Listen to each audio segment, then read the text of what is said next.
All right, seventh grade. We're ready for another virtual lab. This is a really cool lab. I really wish you guys were here for this one because we get to play with a little bit of electronic equipment and we can play with the lamp and other stuff. But since we're still social distancing, this is going to have to be the next best step.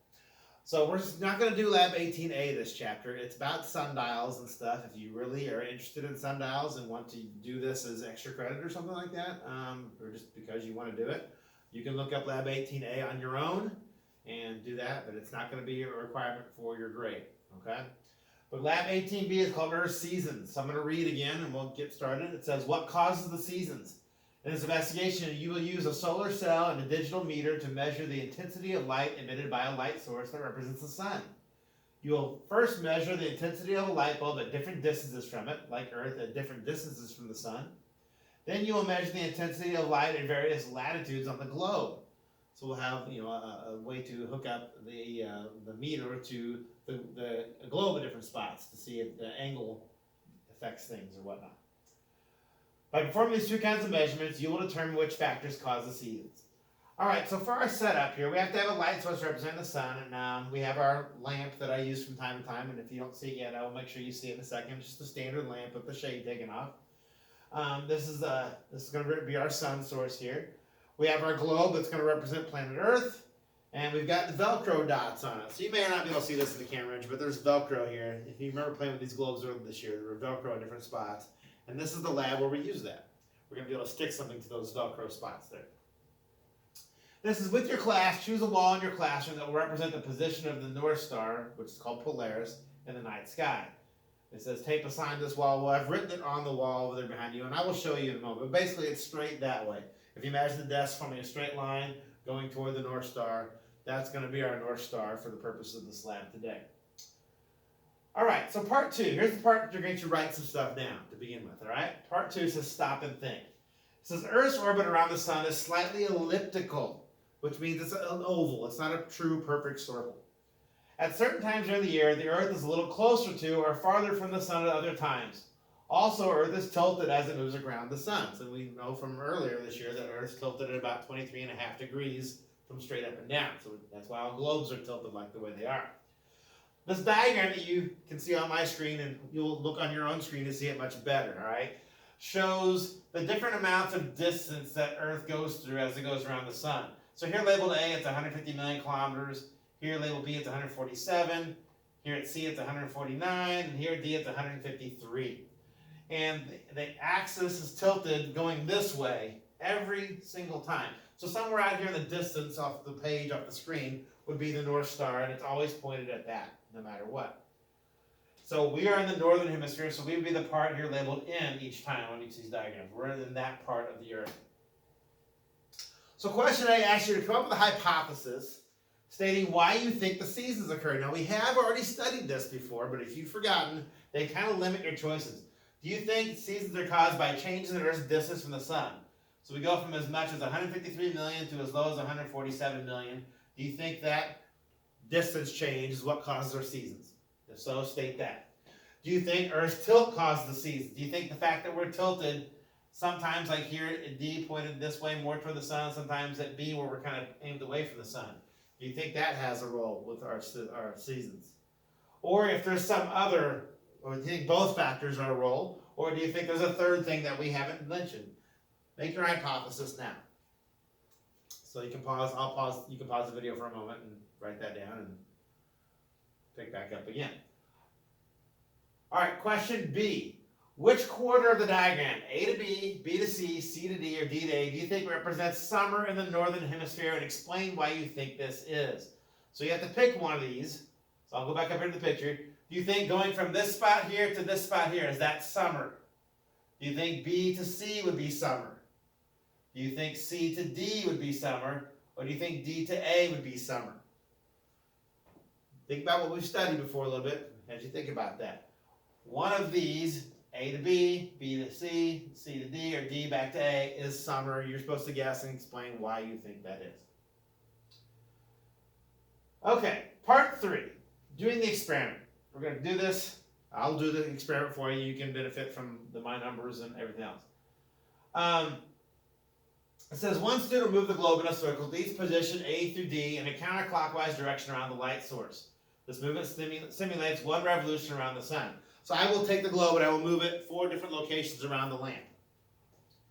As the globe is moved from point to point, the axial tilt at the North Pole of the globe must always point toward the North Star. So no matter what, I'm going to make sure that this part here of the Earth points that way every single time. So if I put the globe here, it's still going to be pointed that way, etc., etc.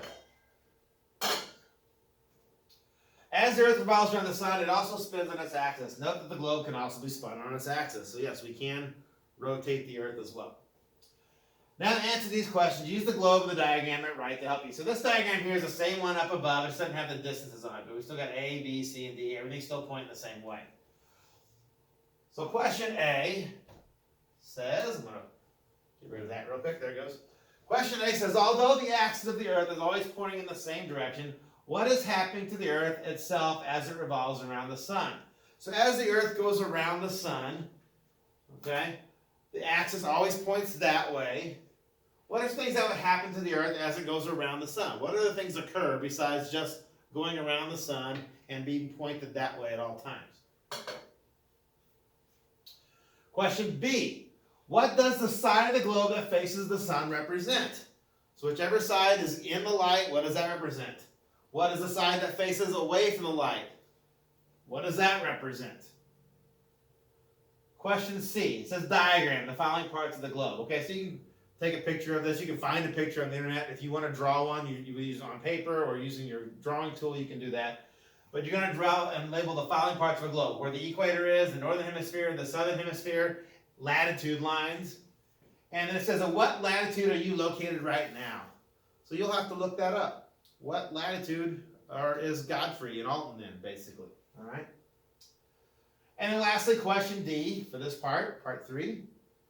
In which position of the diagram is the northern hemisphere pointing toward the sun? And in which position is the southern hemisphere pointing toward the sun?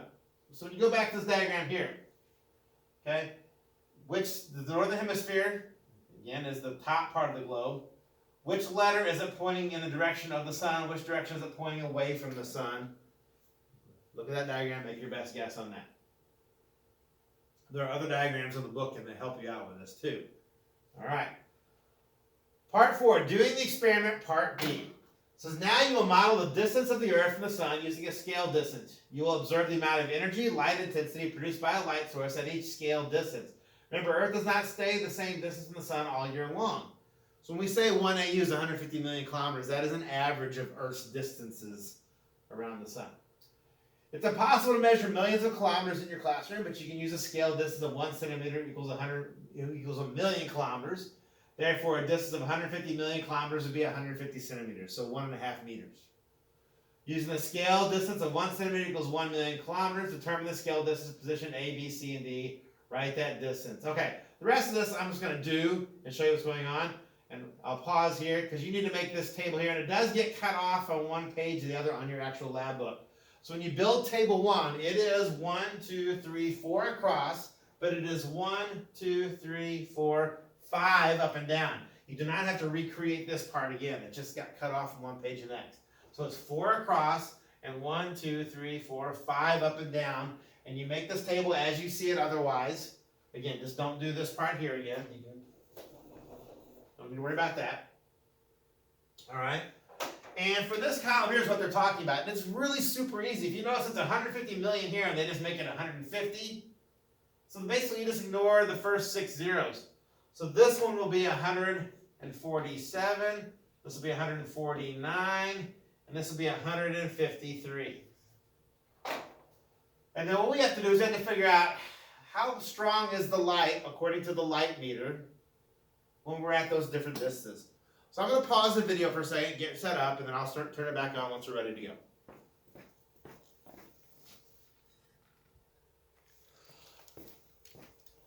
Okay, so I've set up the room. I got the room dark. We want most of the light to be coming from the lamp here. I may have to turn off the projector every once in a while, but here we go.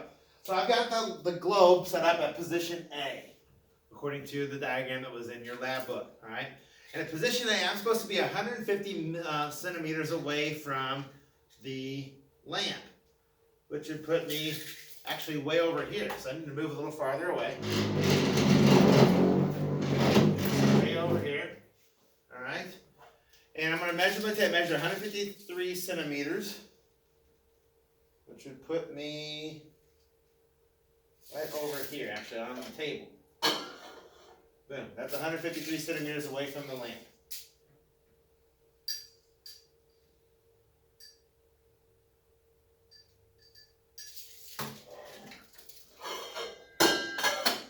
Right there. All right. Now, what I've got set up here is I've got a solar cell and I've got a voltmeter that can measure how much power is coming out of this here. And on the Earth, for this first part here, I'm only supposed to put this on the equator. So there's two Velcro tabs on the equator. So I'm going to use this to put the thing right there. And I'm going to make sure that it stays pointed toward the North Star like it's supposed to. I have this pointed at the sun. You give it a second to think. And it's 0.16 volts. So under your light intensity here, we're going to put 0.16.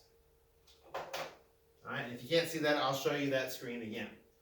So then we move to position B, which is right here straight in front of the camera. Notice I still got the North Pole pointed that way. I'm going to tilt it now so that the equator still points, and my light sensor, it's still stuck to the side, points toward the lamp. Now for this position B, I had to be 147 centimeters away. So again, I measure that. Let's move this farther back, more toward you. 147 centimeters. A little bit farther, right about there. One last check to make sure. Yep, that's good. So again, I have to make sure the North Pole is pointed that way toward the camera. I angle the solar cell toward the lamp, let it catch up and take a reading, and it is again 0.16. I don't know if you can see that or not, but it's 0.16. It turned off actually when I get away. So it is still 0.16. So I'll write that on the board again. 0.16. Position C is over here. So I'm going to cut in front of the camera here a little bit.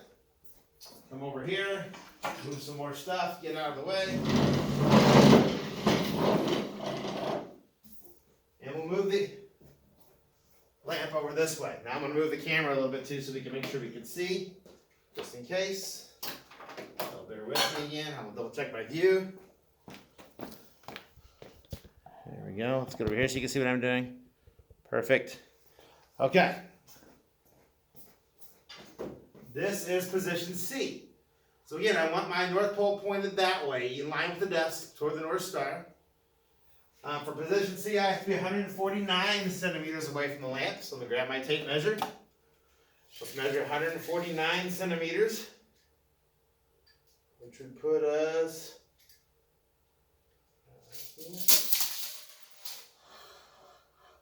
right about there.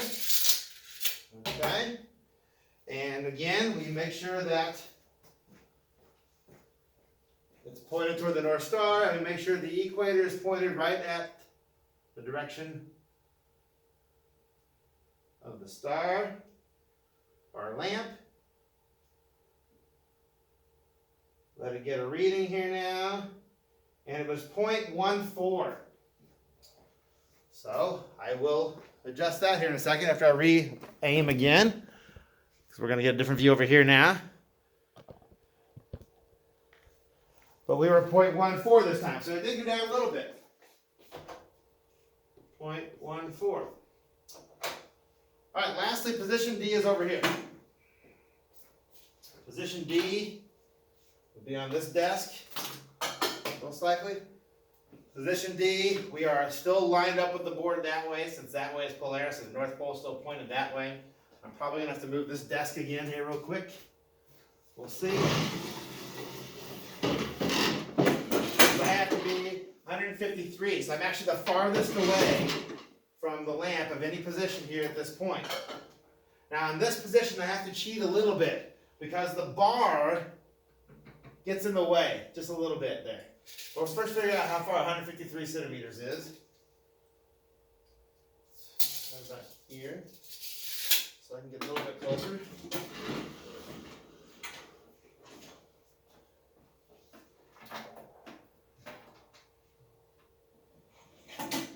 Measure again.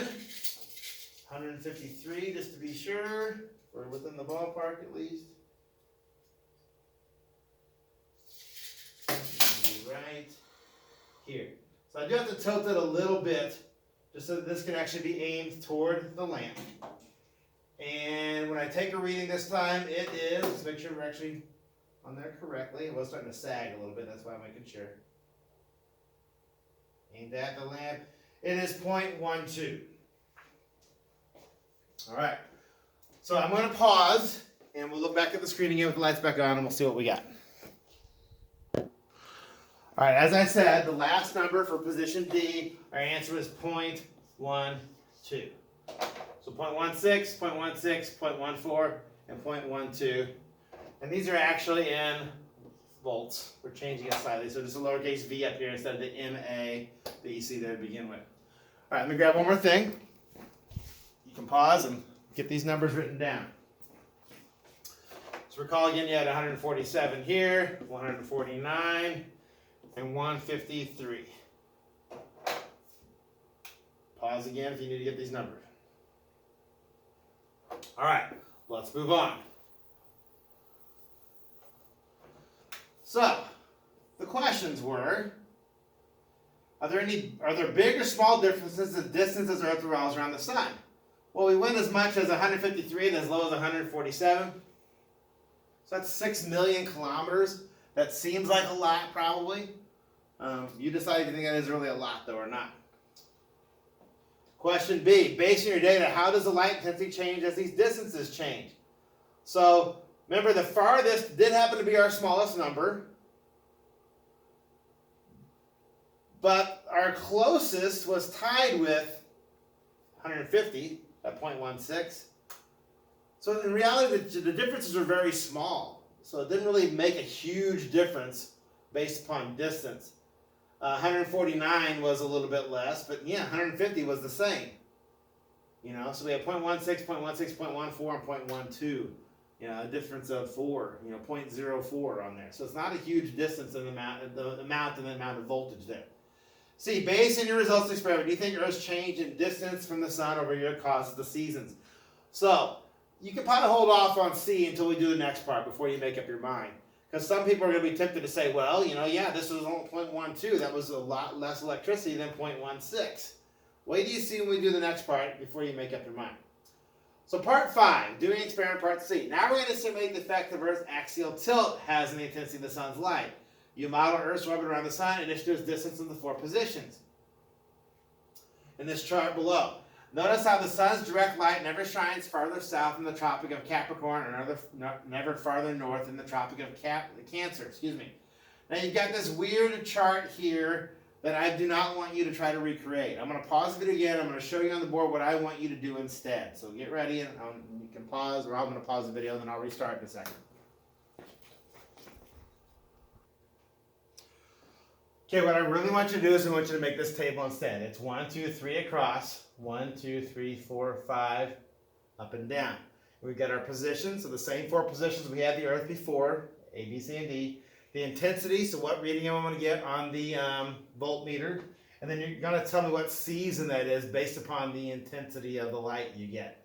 So in the summer, we have very long, hot days. So in theory, whichever one of these is the biggest number should probably be your summer. In the winter, we have cold, short days. Whichever one of these has the lowest number is probably going to be your winter. And then spring and fall are roughly equal.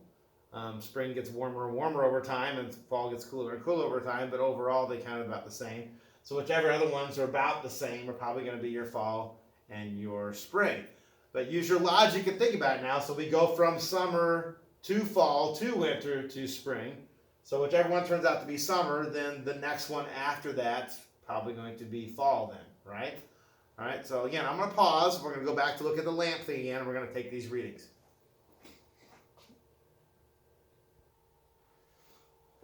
All right, here we are again. The room's lights shut out.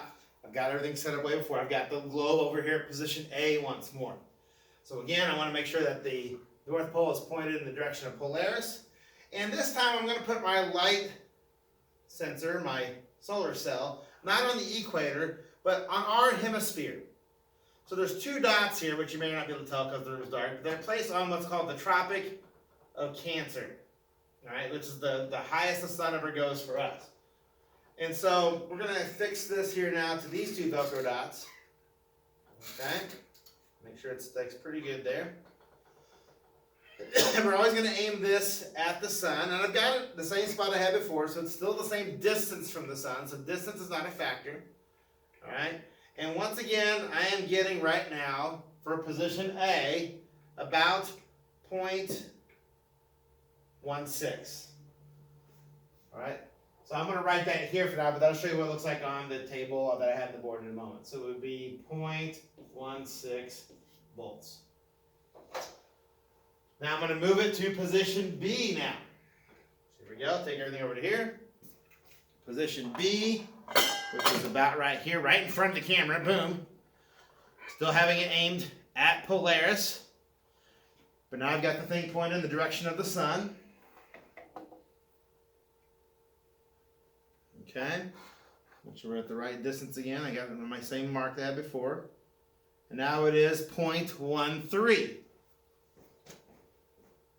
So position B would be 0.13 volts. Again, I'll write this all down on the board in a minute. Let's get ready to move to position C. So I'll move the camera again. So we can see position C will be over there. We'll gather all of our materials.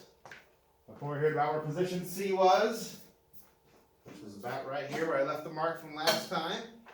Again, I want to make sure I'm pointed toward the North Star. I'm going to tilt the globe around so that the solar cell is pointed at that, and I get 0.14. So for position C, I'll write on the board, you probably can't see me now, but 0.14, and again, I'll show you what that is in a moment. Now we'll get ready for position D. Here I come over here, grabbing the earth once more, putting it about where position D was. Adjusting the camera. This is hard to do by yourself, guys. Hope you enjoy. Hope you're appreciating what I'm doing for you. All right, I do have to measure for this one because I know I got off on this one before. So position D is going to be 153 centimeters again. So that would be right about here. Okay. If I knew I was too far away. Boom. Now again, because the bar is in the way, I do have to tilt it ever so slightly. I want to make sure that we have this pointed that way. So we get the lamp there. We're aimed. Oops, we moved a little bit. Gotta remove it.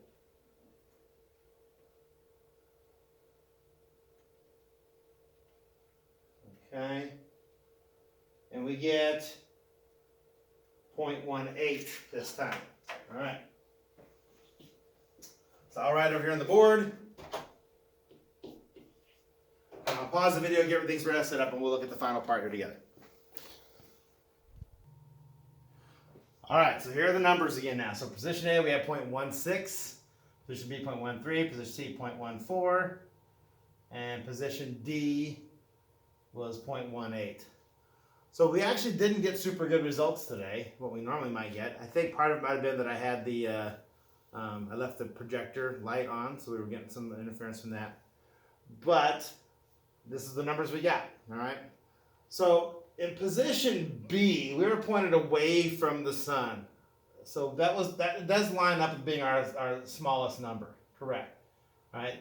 So position B, you might guess, if we have the smallest number, like I said before, that would probably equal this to be winter. Position D, the opposite, we did get our biggest number, that's good, okay? Our biggest number should be what we get because we're pointed toward the sun, so we should get more sunlight. So this should be our summer. But these two are very different. These two should have been much closer to being about the same. But you know, if this is winter, then that would make this spring, summer, and then this would be fall. But anyway, there we go. So that's what we should have on here. So I didn't fill this in. Hopefully you pay attention, you'll fill it in correctly. So I'm going to pause one more time, aim back to the board for the final part. All right, so part 5A, after you got your table, part 5A asks you, what role does the axial tilt play in the intensity of light on Earth?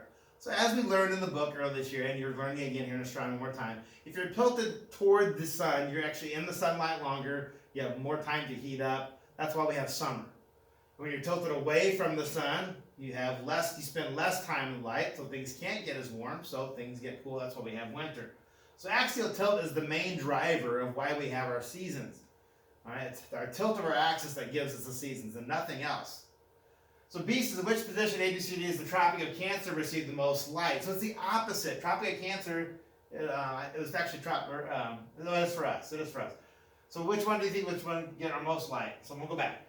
At which position ABCD is the Tropic of Cancer, that is us, Northern Hemisphere, get the most light, and what season does that represent? So it's asking you the same question again to see if you really get it. If we're getting the most light, what position was that again? Go back to your table, and what season does that represent? Part 6. Think about what you observe. Of the two factors, distance from the light source and axial tilt, which plays the most significant role in causing seasons? Well, our results today were not super conclusive. We did have more variety when we actually based it upon the tilt than we did when it was just based upon the distance. So from that sense, it still backed up the idea that the tilt is what causes most of our lighting and heating effects from the sun. So the tilt was the correct answer, but if you look at the data and you really think that it was the distance, then you go with what the data shows you, I guess. So there's your hypothesis supported by results. Look at your hypothesis, look at the results, go from there.